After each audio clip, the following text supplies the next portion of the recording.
Student, this is the second part of class 8 English reader book Honey div का है। और Honey div का ये जो चैप्टर नंबर 4 है उसके बारे में देखेंगे। हम लोग बिपिन चौधरी के बारे में देख रहे थे कि किस तरह से वो भूल जाते हैं कि वो कभी रांची गए थे। वो बुक शॉप पे रहते हैं, अचानक से एक स्ट्रेंज व्यक्ति आके उनसे बताने लगता है, पूछने लगता है, लेकिन वो कहते हैं कि वो कभी रांची गए ही नहीं हैं। तो ठीक है, आधा हम लोग पढ़ चुके थे। इस वीडियो में हम लोग और डिस्कस करते हैं कि फिर जब वो नदी के पास जाते हैं, रिवर के पास, फिर सोचने लगते हैं क्या वो व्यक्ति ने अपना दिमाग खो दिया है, क्या वो पागल हो गया है और ऐसा कैसे हो सकता है।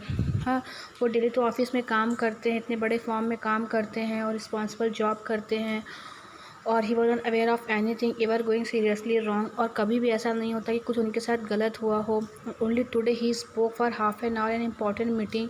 और आज ही मैंने अभी एक इम्पॉर्टेंट मीटिंग में आधे घंटे तक बोला हूँ, फिर मैं कैसे भूल सकता हूँ कि मैं कभी रांची गया था। फिर वो बोलता है कि हाँ, लेकिन फिर भी वो जो आदमी है वो मेरे बारे में बहुत चीज़ें जानता है। कैसे? और he even seem to know some intimate details. Intimate मतलब होता है जो काफ़ी पर्सनल डिटेल्स होते हैं, वो भी मेरे बारे में वो जानता है। The bag of book, wife's, death, brothers, insanity, कैसे उन चीज़ों को जानता है। और the only mistake was about his having gone to Ranchi. मतलब सारी मिस्टेक सिर्फ रांची के बारे में क्यों हो रही है कि मैं भूल गया हूँ। Not a mistake, deliberate he in 15 during the Pooja's he was in Kanpur. फिर वो सोचते हैं उसकी बातों को, स्ट्रेंज व्यक्ति की बातों को, कि कैसे वो मेरे बारे में इतना कुछ जानता है।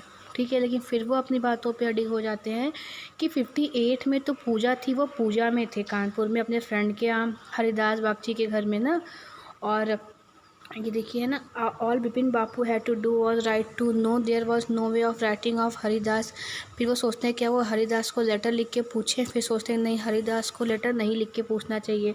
फिर उन्हें अचानक से याद आता है कि वो लास्ट वीक ही अपनी वाइफ के साथ जापान चले गए और उनके पास वहाँ का एड्रेस भी नहीं है। ठीक है, फिर वो कहते हैं कि जब उन्हें कंफर्म पता है कि वो रांची कभी गए ही नहीं है, तो फिर उन्हें प्रूफ की क्या ज़रूरत है। मतलब एक बार वो याद करने की कोशिश भी करते हैं, फिर एक बार उसको निगलेक्ट भी करते हैं। The river bridge or breaching and yet a slight discomforting. मतलब कि जो रिवर जो थी, वो जो नदी की लहरें थी, वो चल रही थी, लेकिन फिर भी बिपिन बाबू के माइंड में भी एक रिवर, एक लहर चल रही थी, जो कभी वो उस स्ट्रेंज व्यक्ति की बातों को याद करते और कभी उसको भूलने की कोशिश करते। Around Hastings Bipin Babu decide to roll up his trousers. उसके बाद उन्हें याद आया कि वो जो स्ट्रेंज व्यक्ति था, उसने कहा था कि उन्हें मतलब उन्हें राइट नी में, पैर में उन्हें घाव लगा था, मतलब चोट था, कट था। तो वो देखने की कोशिश करते हैं। ठीक है, तो जब वो अपने पैंट को ऊपर करके चेक करते हैं, ट्राउज़र को, तो सच में देखते हैं कि वहाँ पे एक मार्क होता है। और फिर वो बताते हैं कि it was impossible to tell when the injury had occurred. मतलब उन्होंने कहा, उसके कहने का मतलब होता है कि उन्हें कभी याद भी नहीं होता है कि मतलब उन्हें बचपन में कभी चोट लगी होती है। और फिर वो शॉक हो जाते हैं कि कैसे उस आदमी को ये सब चीज़ें पता है। ठीक है, और बताते हैं कि वो जब कभी लड़के थे, बच्चे थे, कभी गिरे भी नहीं हैं। ठीक है, उसके बाद वो फिर सारे इंसिडेंट को याद करने लगते हैं। देन बिपिन वो suddenly thought of Dinesh Mukherjee. उसके बाद वो सडनली किसके बारे में सोचने लगते हैं? दिनेश मुखर्जी के बारे में, कि उस व्यक्ति ने दिनेश मुखर्जी के बारे में भी बोला था। ठीक है, और the man has said that Dinesh was in Ranchi at the same time. उस आदमी ने कहा था ना कि उस समय आपके साथ दिनेश मुखर्जी भी थे साथ में। और फिर वो कहते हैं कि अच्छी चीज़ें ये होंगी कि हम उन्हीं से फ़ोन करके या बात करके पूछ लें। ठीक है, जो कि पास में ही रहते थे, पास ही गली में रहते थे। और what about going right now, but then he had really never been to Ranchi. फिर उन्हें दिमाग में ये बात आता है कि मैं उनसे क्यों पूछे कन्फर्म हूँ। अगर मैं कन्फर्म हूँ कि मैं कभी रांची गया ही नहीं हूँ, तो मैं फिर दिनेश से क्यों पूछूँगा। ठीक है, तो फिर वो सोचेंगे ना कि आखिर अगर मैं गया नहीं हूँ, ऐसी कोई बात नहीं है, तो उन्हें भी माइंड में आएगा कि बिपिन चौधरी क्यों कंफर्मेशन के लिए पूछ रहे हैं उनसे। मतलब वो कंफ्यूज रहते हैं कि पूछें कि ना पूछें। वो इंसिडेंट को जो उस आदमी से मिले रहते हैं उसको भूल भी नहीं पाते हैं, क्योंकि वो जो आदमी रहता है वो इनके बारे में काफ़ी पर्सनल चीज़ें जानता रहता है। और ठीक है, he would probably conclude Bipin Babu was going nuts. फिर उनको लगा कि अगर वो उससे पूछेंगे मुखर्जी से, तो उनको सोचेगा कि बिपिन बाबू पागल हो गए। वॉज गोइंग नट्स मतलब पागल हो गए हैं। हाँ, और नो इट वो रिडिक्यूलियस, मतलब कि वो सोचते हैं कि यह उनसे पूछना बहुत ही रिडिक्यूलियस होगा। रिडिक्यूलियस मतलब बहुत ही पागलपन वाला काम होगा। And he knew how ruthless Dinesh scams could be. और फिर वो जानते हैं कि रूथलेस मतलब होता है कि कितना वो पागलों की तरह बातें करता है, कितना मतलब उन्हें इडल टॉकिंग नहीं पसंद होता बिपिन चौधरी को ना।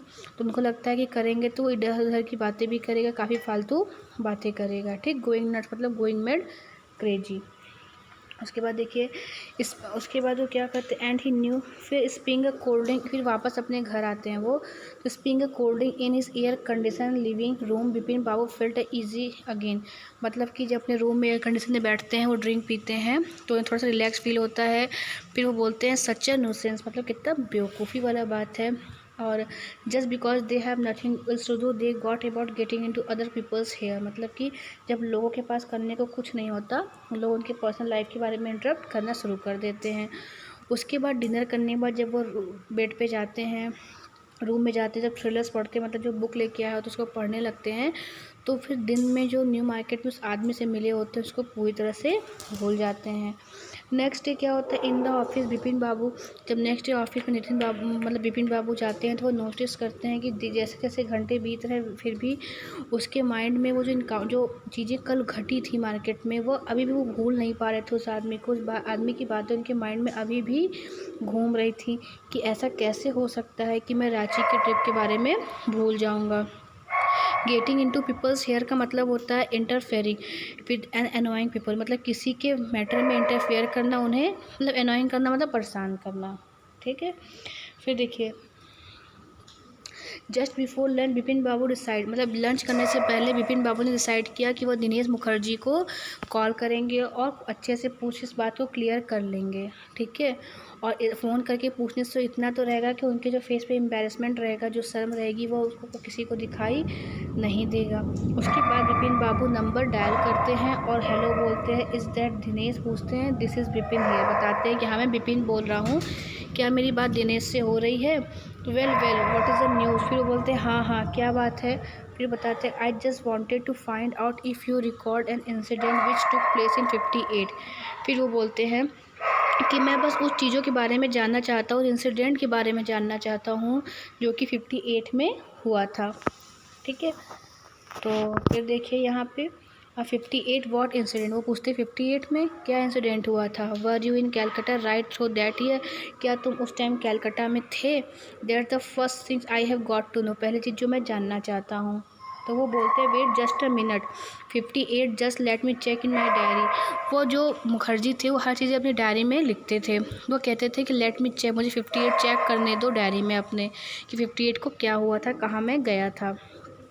1 मिनट का साइलेंस रहता है। फिर Bipin Babu could feel that his heart, मतलब उस जब साइलेंस रहता है तो जो बिपिन बाबू का जो हार्ट बीट रहता है वो काफ़ी तेज़ी से चलता रहता है, घबराए हुए रहते हैं कि अगर इन्होंने भी कह दिया कि हाँ रांची में था तो फिर तो मैं, ऐसा कैसे हो सकता है कि मैं भूल गया। उसके बाद उनको थोड़ा थोड़ा पसीना आने लगता है। फिर उधर से आवाज़ आती है हेलो, बिपिन चौधरी बोलते हैं येस। फिर बोलते हैं I have got it, I have been out twice there, मतलब कि बताते हैं कि हाँ मैं वहाँ 2 बार गया था। फिर पूछते हैं कहाँ कब, तो बताते हैं वंस इन फरवरी में मैं कृष्णा नगर गया था अपने नेफ्यू के वेडिंग में, और दूसरी बार जब मैं रांची गया था। और मेरा सेकंड ट्रिप 58 में 1958 में रांची का था, मैं रांची गया था, वहाँ पे तुम भी मेरे साथ थे। और फिर पूछते हैं but what's all this saluting about, मतलब लेकिन ये सब तुम क्यों पूछ रहे हो। फिर वो बोलते हैं सैल्यूटिंग मतलब होता है इन्वेस्टिगेटिंग, मतलब इतना जांच पड़ताल तुम क्यों, इतना सब क्यों जानना चाहते हो। तो वो बोलते हैं no I just wanted to, इतना कह के छोड़ देते हैं और कहते हैं एनीवे थैंक्स। उसके बाद वो फ़ोन का रिसीवर जो रहता है वो नीचे रख देते हैं। उसके बाद वो उनके दिमाग में चलने लगता है हर एक चीज़ें, चिली सिम्ड, मतलब वो एकदम परेशान हो जाते हैं। उनकी बॉडी एकदम कंपन करने लगती है कि ऐसा कैसे हो सकता है कि मैं इसको बिल्कुल भी भूल चुका हूँ रांची के बारे में, कि मैं कभी रांची गया हूँ, ठीक है। उसके बाद उनके टिफ़िन में सैंडविच होता है टिफ़िन बॉक्स में, लेकिन उनका दिमाग अब काम करना बिल्कुल बंद कर देता है और वो बिल्कुल भी कुछ खा पी नहीं पाते हैं, ठीक है। तो आगे ये है थर्ड पार्ट, इस थर्ड पार्ट को हम लोग नेक्स्ट वीडियो में डिस्कस करेंगे, ठीक है। Thank you.